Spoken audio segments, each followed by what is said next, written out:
You are live. Well, we're here again after a great win from Syracuse University against Notre Dame. And joining me here on the screen is my teammate, my captain, my good friend, Dale Shackelford, the original Shaq. What do you think about the game, Dale? Well, first of all, good afternoon, Rosie, and it's great to be back on the show with you. It's been I would say, a few minutes, but today's game, probably was one of the first ones I was able to watch from start to finish. Um, you know, Basically, there's no need to talk about Jesse Edwards. Jesse Edwards is who he is. He comes every day. He's ready to play. He can give you 20 and 15 if he has to, and that comes from guys looking for him inside. He's aggressive on the boards. He knows what his strengths are, and he stays in that low post area and he gets his shots.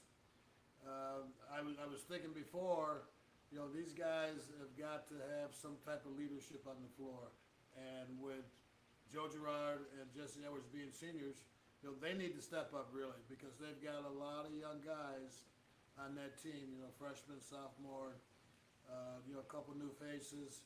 They need to show some type of leadership on the floor. Joe Girard played a very good game today. He played smart. He took his shots. He had a little more confidence in his game today, and it showed. Defensively, Syracuse still needs a lot of work. The rotation in the zone is still not there. The young guys don't understand, especially in the back of that zone, how to, get lower when the ball's opposite you on the opposite wing so they can take away that lob pass and that high post, low post entry pass. But, it's still early in the season. A lot of people don't look at it that way. They're 4-4, still a long season to go. There's a lot of room for improvement, and I think that the young guys are going to come along as the season goes on. I want to show you this. This just popped up. We got Jerry Kelly. Good to see you, Shaq. Back on. How you doing, Jerry? It's good to be back on. I do see you on Facebook quite often, and it's great keeping in touch with guys from upstate New York. Absolutely. Got another one right here. You know what this is? You're going to force me to put my glasses on so I It's can read Susan Oshman. this. She says, "Hello, Hi, my Susan. friends." I got to get back up state, so I can go out on the boat, have lunch with you guys, and possibly let Rosie teach me how to do a little fishing. Hey, it would be my pleasure to have you come back up. Now you know, Dale. The one thing that I was looking at today is I really like the fact that Jesse, he puts on a hard head. He comes out there. He works really hard, and they were actually looking for him, and that opened up a lot in the second half.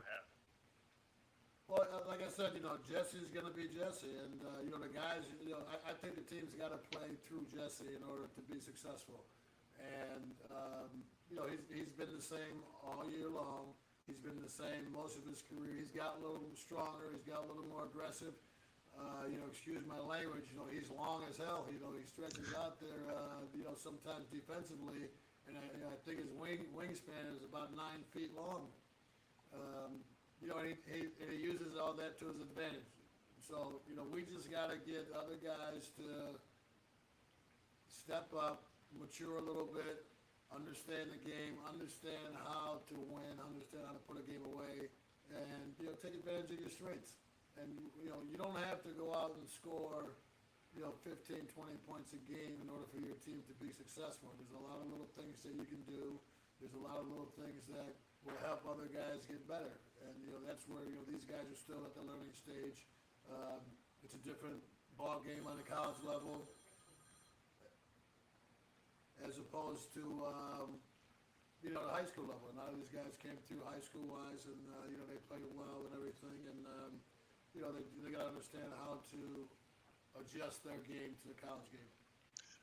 A lot of people were upset because the team wasn't doing what they expected.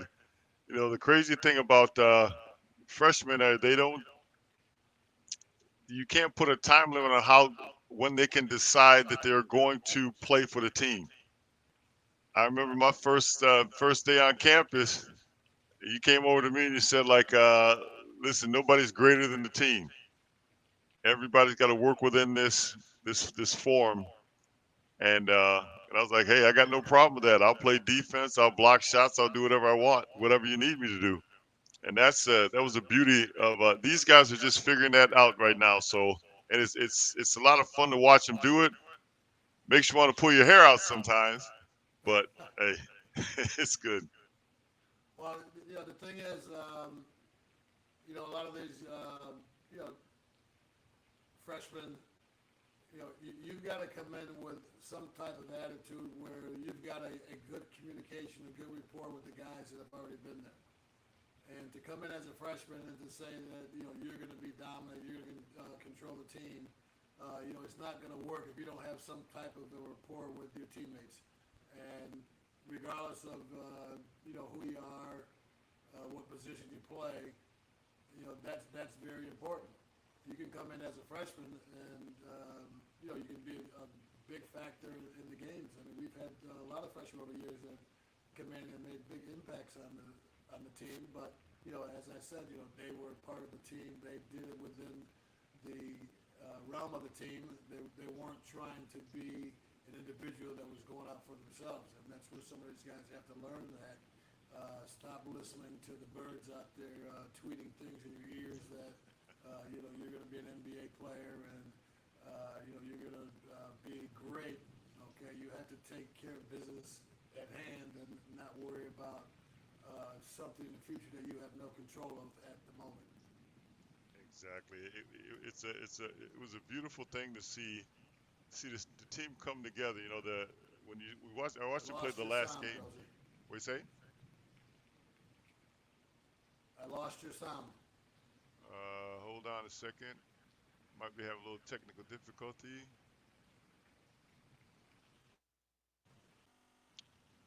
Uh,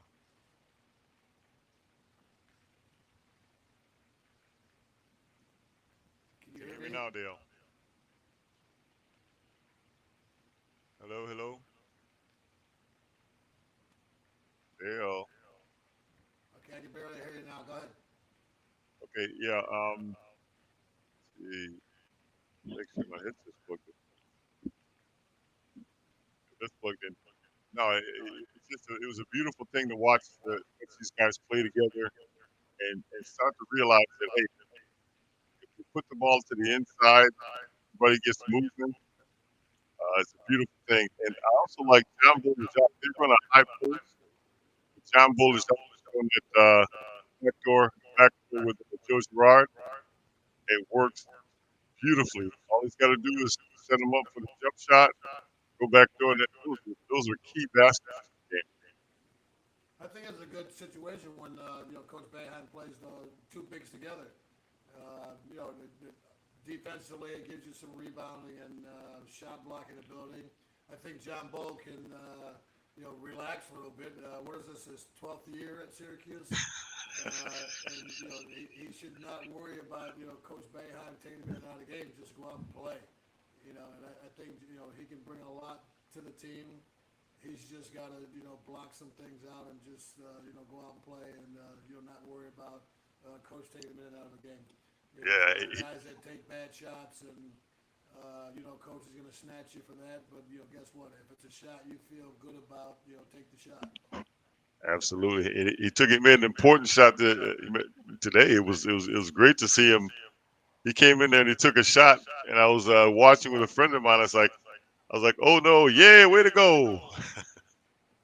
Yeah, I mean, we get a lot of those, the guys pulling up for these shots. I mean, I'm quite sure a lot of people do that with Joe Girard when he comes up the court and he, shoots about 45 feet from the basket, and they're like, what do you? Oh, good shot, So, I, I've seen a lot of things, and unfortunately, the players have access to social media and stuff like that, and they got to learn how to block those things out.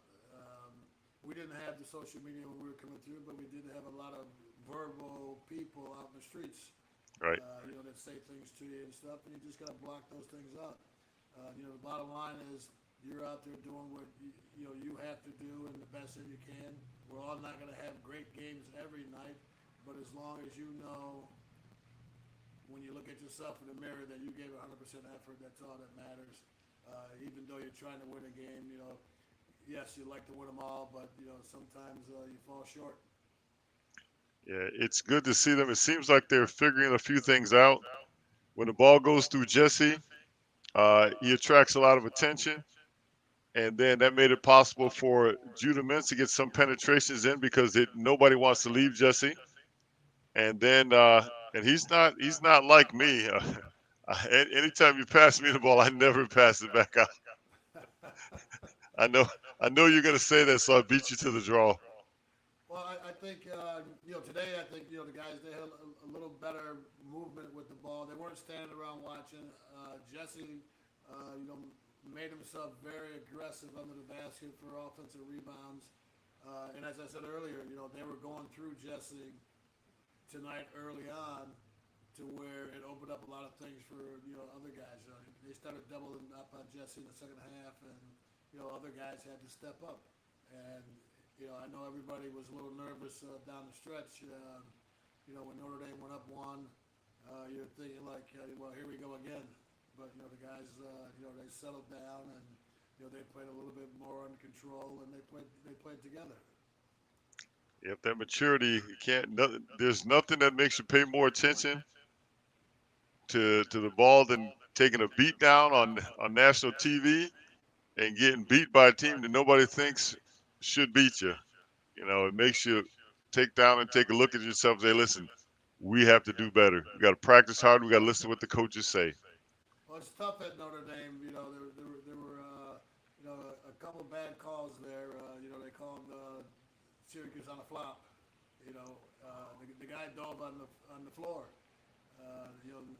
There was no flop, and then I can't remember the other play there where it was blatantly against Syracuse. So I mean, everybody has those same struggles, especially at Notre Dame, which I know Notre Dame fans don't see it that way, but they do get a lot of breaks going their way, and I think Syracuse, especially because of coach, he's going to speak his mind on officiating and reporters and everything else.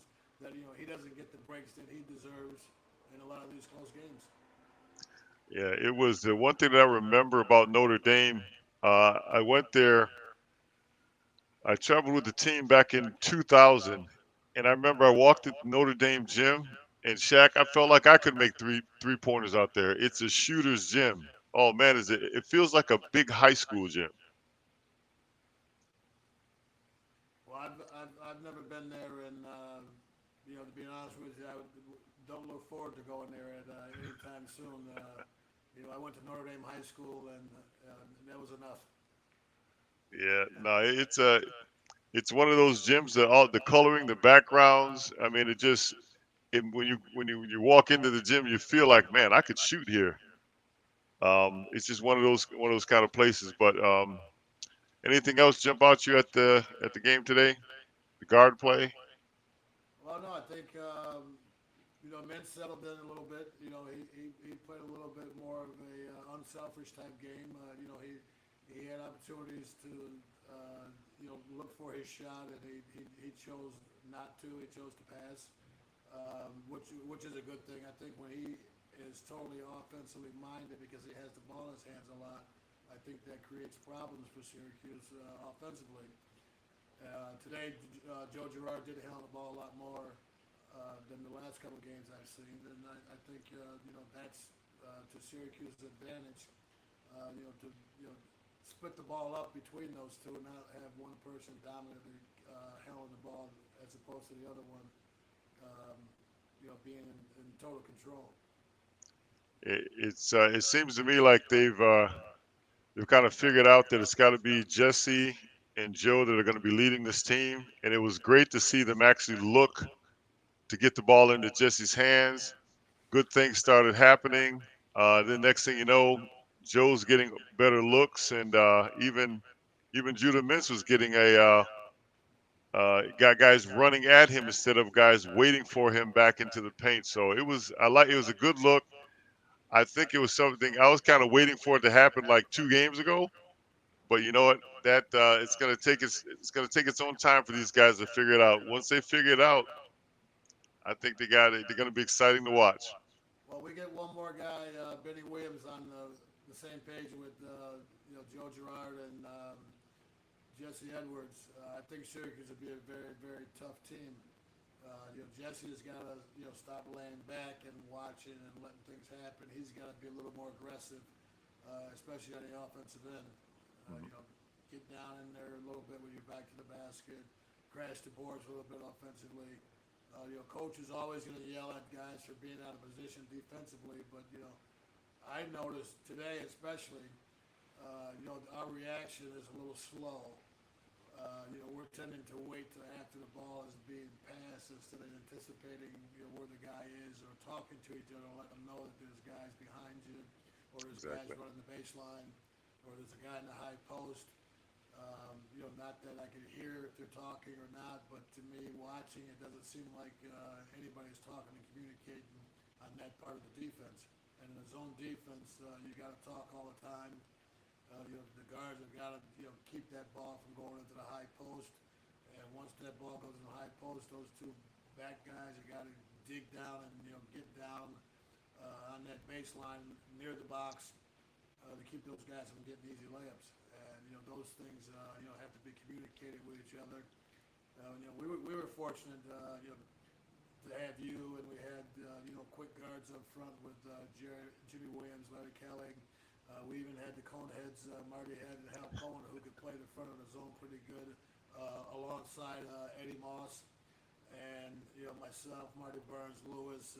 Early on my freshman year, Chris Season. We had guys that could anticipate those passes going from the elbow to the corner, to the high post to the baseline. And we just don't see that with these guys right now. And I understand, most guys in high school, you played man-to-man defense, which I think, coaches tried that a few times.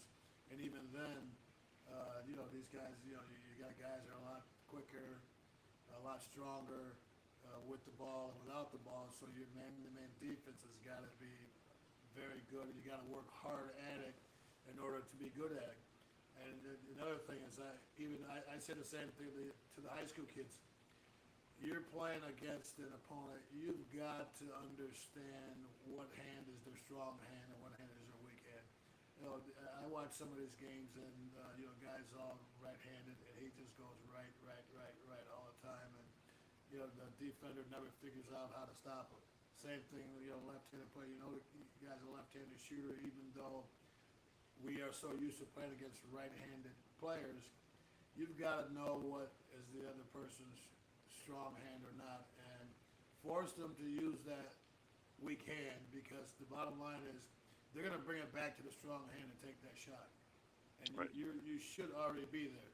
So in that sense, it's a learning experience, and I know a lot of high school kids have problems with that, and it carries over to college. But those are things that you have to really concentrate on and work on. And I think these guys are athletic enough where you can play man a little bit, but I think that once they understand the concept of the zone defense, I think defensively Syracuse is going to be a lot better. Absolutely. There are two things that I noticed. I try to watch the game and then come up with something that would be helpful to somebody on the floor.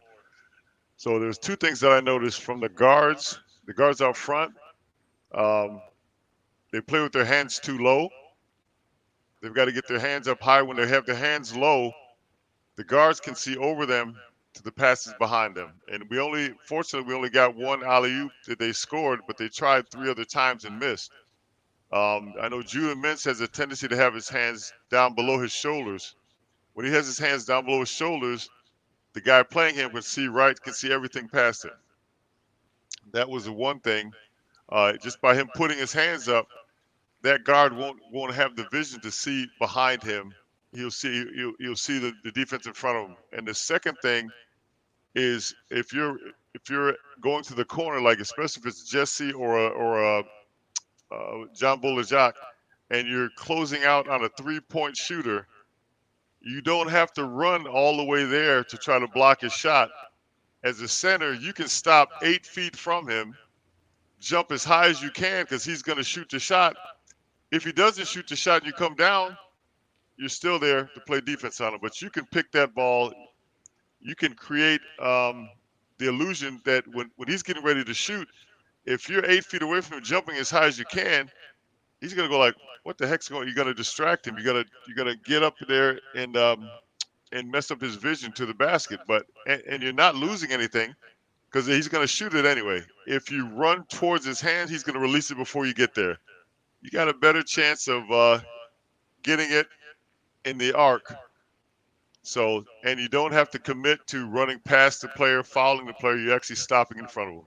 Those are two things that I noticed. Is there anything that you noticed that you want to pass along? Well, I mean, just piggybacking on what you said, gives you a better opportunity to box out after the shot's been taken. You tend to run out at a guy and you're running past him, and if he does miss, he's got a better chance of getting a rebound than you do, and that's where you have to understand that I need to box out, or I need to take a few steps back instead of going right at the guy trying to block his shot. But we said earlier, defensively, Syracuse got a long way to go in that zone, getting these guys to understand, the actual, we say fundamentals of the zone.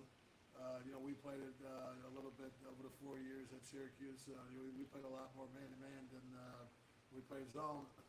But, the communication part has got to be there. And every now and then, excuse my language again, somebody's got to be that badass and, grab somebody by the scruff of the neck and say, okay, this is what I need you to do. I can't just have you out here on the court just to be on the court. You don't want to be a starter just to start. You want to be a starter to be productive. And these guys need to understand that if I'm out there on the floor, I've got to be productive. Taylor came in the other day against Brian, and he jacked up 25 points. That's not going to happen all the time because people are going to know. But a couple of times in the last game against Illinois, he put the ball on the floor. So he's got to have that change up. He tried different things, and that's what guys need to do. I keep saying Benny Williams. I'd love to see Benny just go out there and just be aggressive and dominant as he possibly can be. Go out and get physical, go out and grab some offensive boards. Defensively, understand the movement in the back of that zone, discouraging shots, getting defensive rebounds, and not depending on Jesse to do it all by himself. Jesse had no fouls tonight, so everybody else was doing a decent job of keeping guys away from him and helping him out in and around the basket. Well, that should be that way every game. There's no way that Jesse should have 3 or 4 fouls every game to where he's going to be ineffective for Syracuse to be successful. Yeah, I remember when it happened, I mentioned on the last show, I said when I used to get in foul trouble regularly, that's when we had to play a lot of zone. At a certain point, I would be going out to play somebody, and I had 3 fouls, and you'd push me out of the way, or Lewis would say, "I got it," and you guys kind of built an area around me that didn't allow me to get in foul trouble because you guys would step up and basically protect the center under the basket. So it was great to see them. You know, Jesse, he should never get 5 fouls because you guys shouldn't let him get so close to him. Yeah, And that's they protected him. as I said, they've got to keep that ball out of that high post, and the guys in the baseline have got to make sure that they're dropping in, to the basket to help Jesse out when the high post is trying to dump it into the low post. And I'm quite sure they work on those things, and it's a mental thing with players, trying to react to some of those things where you say they're not used to it, but Benny's been there. This is his second year, and those guys have been together for about 6, 7 months. So something's Yeah, got to sink in sooner or later. got to click. So Dale, I'm looking at your shirt there. What's that? What you got on there? Oh, that's our show down here. It's Salt and Pepper. My high school teammate Eddie Jacob and I decided to do a show last year. We're on hold a little bit right now because of other ventures that we're involved in and that. But we're planning on getting back on the air probably in the new year. Okay, very good, very good. Yeah, yeah. You left me up here in the snow, and you went down there. You got sand between your toes. Just down here working on my tan. That's all. Hey Dale, it was great talking to you. Hopefully we'll be able to do it again sometime. And go Cuse. I got to bring up a name from the past here because when we first got on the show, my phone rang and stuff, and it was our friend Mal Brinkley. So Mal was one of our friends in college and stuff, and he just called me out of the blue and just at the start of the show. So I got to call Mal back and I'll give him your best. Please do. All right, Dale, enjoy yourself. Take care of business down there. I'll talk to you soon. All right, Rose. Yep, Have a good take day. care. Bye.